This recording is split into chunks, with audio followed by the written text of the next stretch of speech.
Okay, I believe we have accomplished our mission. And guess who's coming in to check it out?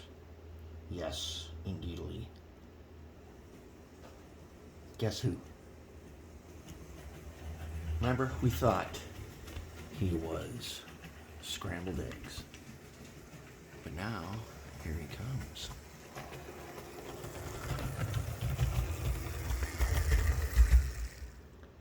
Turns out, not scrambled eggs.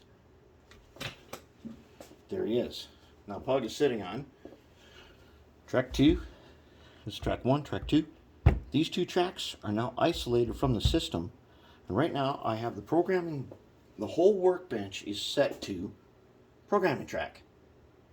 But if I want to actually program, we can use our toggle switches just in case. We can program anywhere on the bench right now. But more importantly, if we start getting scrambled egg signs, then we can go over here, just like that there. And guess what? There's our bus. And there is the master control panel. As you can see, I have it flipped to DCC. Okay? That green and yellow wire right there comes from the programming track output on the Digikeijs DR5000. If I flip it down, now it has a neutral and off position. If I flip it down, the workbench is DC, powered with our Tech 2. If I have this one flipped down, it's on power district. So we use this during operations. Because the whole workbench is in industry. And you can switch it. So now we have it on power district.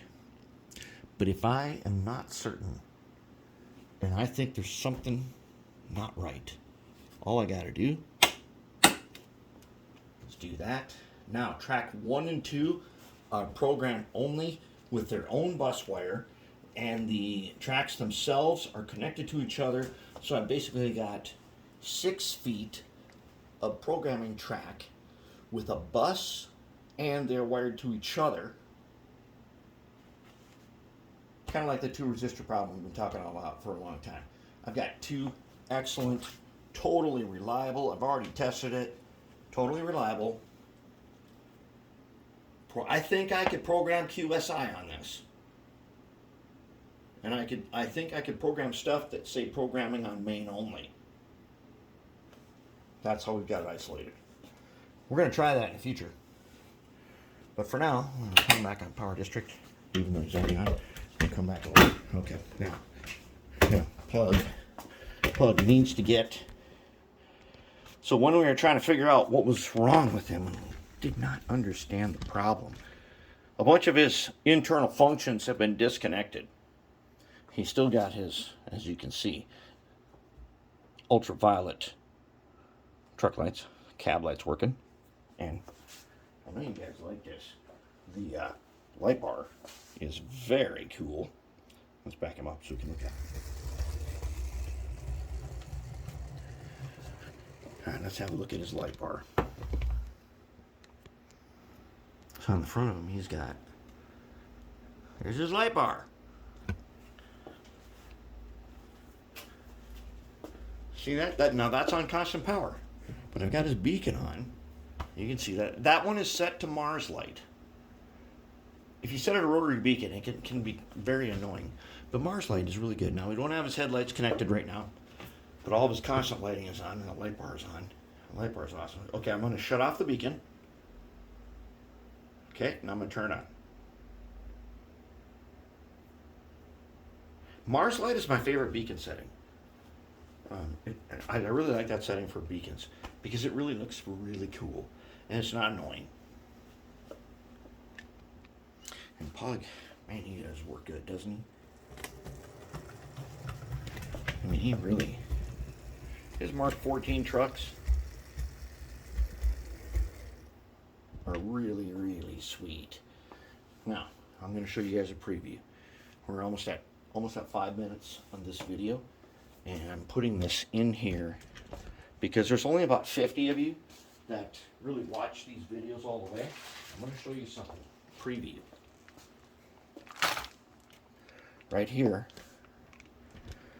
what I've got are these guys. Okay, these are Atlas, Genesis, Kato style wheels where you need to put the hanger on the outside of them. Now, Pug and the 280s are basically the last locomotives that we can build using the old style Athearn type trucks with the phosphor bronze bearing.